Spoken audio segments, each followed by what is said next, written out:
Russia Ukraine യുദ്ധത്തിൽ Ukraine തോൽവി സമ്മതിക്കുന്നതായി സൂചന. റഷ്യയുടെ തിരിച്ചടിയിൽ യുക്രൈൻ നിരന്തരം പരാജയപ്പെടുന്നതായാണ് റിപ്പോർട്ട്. ഇതിൽ ഏറ്റവും ഒടുവിൽ വന്ന വാർത്ത കുർസ്ക് മേഖലയിൽ റഷ്യ ഉക്രൈന്റെ 10,000 സൈനികരെ ഒറ്റയടിക്ക് വധിച്ചതാണ്. 10,400 യുക്രൈൻ സൈനികരും 80-ലധികം ടാങ്കറുകളുമാണ് റഷ്യ ഇല്ലാതാക്കിയത്.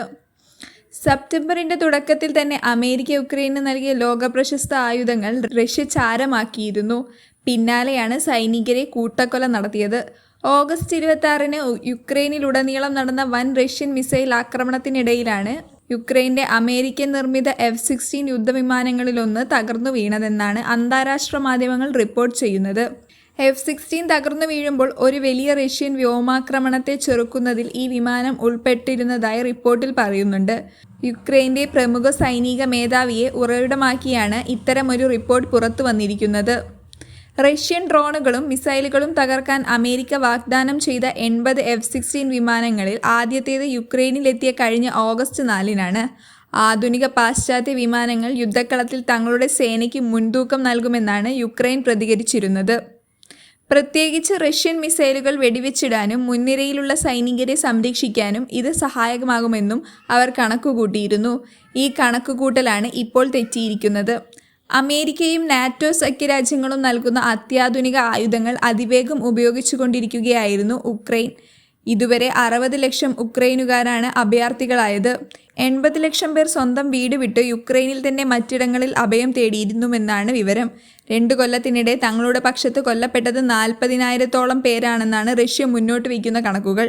യുക്രൈനെ നിരായുധീകരിക്കുന്ന നാസികളിൽ നിന്ന് മോചിപ്പിക്കുക, കിഴക്കൻ അതിർത്തിയിലെ റഷ്യൻ വിഘടനവാദികളുമായി കേന്ദ്രമായ ഡോൺബാസയിലെ വംശഹത്യയ്ക്ക് പകരം ചോദിക്കുക, യുക്രൈൻ നാറ്റോയിൽ ചേരുന്നത് തടയുക എന്നിവയായിരുന്നു യുക്രൈനു നേരെയുള്ള അധിനിവേശത്തിനുള്ള പുടിന്റെ കാരണങ്ങൾ. എന്നാൽ യുദ്ധത്തിന് എണ്ണ പകർന്നത് അമേരിക്കയാണ്. ഇപ്പോൾ ഇസ്രായേൽ ഇറാഖ് കൊമ്പുകോർക്കൽ കൂടി വന്നതോടെ അമേരിക്ക ആയുധക്ഷാമത്തിലേക്ക് പോവുകയാണെന്ന സ്ഥിരീകരിക്കാത്ത റിപ്പോർട്ടുകളുമുണ്ട്. ഈ സാഹചര്യത്തിൽ അമേരിക്ക ഇസ്രായേലിനായിരിക്കും ആയുധ വിതരണം ചെയ്യുന്നതിൽ പ്രാധാന്യം നൽകുക. യുക്രൈനെ തള്ളിക്കളയാനും സാധ്യതയുണ്ട്. അതേസമയം കാര്യങ്ങൾ കുഴപ്പത്തിലേക്ക് പോകാതിരിക്കാനുള്ള ശ്രമം നടത്തുകയാണ് ഇന്ത്യ അടക്കമുള്ള രാജ്യങ്ങൾ. പ്രധാനമന്ത്രി നരേന്ദ്രമോദിയുടെ റഷ്യ യുക്രൈൻ സന്ദർശനത്തിനു പിന്നാലെ ദേശീയ സുരക്ഷാ ഉപദേഷ്ടാവ് അജിത് ഡോവാൽ ഈ ആഴ്ച മോസ്കോയിലേക്ക് പോകുമെന്നാണ് റിപ്പോർട്ട്.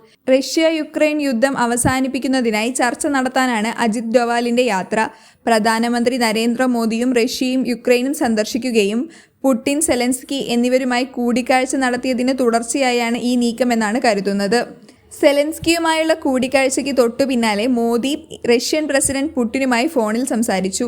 രാഷ്ട്രീയവും നയതന്ത്രപരവുമായ മാർഗങ്ങളിലൂടെ ഒത്തുതീർപ്പ് കൊണ്ടുവരാനുള്ള ഇന്ത്യയുടെ പ്രതിബദ്ധത പ്രധാനമന്ത്രി അറിയിച്ചിരുന്നു. പുടിനുമായി സംസാരിച്ചതിന്റെ ഫലമാണ് അജിത് ഡോവാൽ സമാധാന ചർച്ചയ്ക്കായി മോസ്കോയിലേക്ക് അയക്കാൻ തീരുമാനിക്കുന്നത്.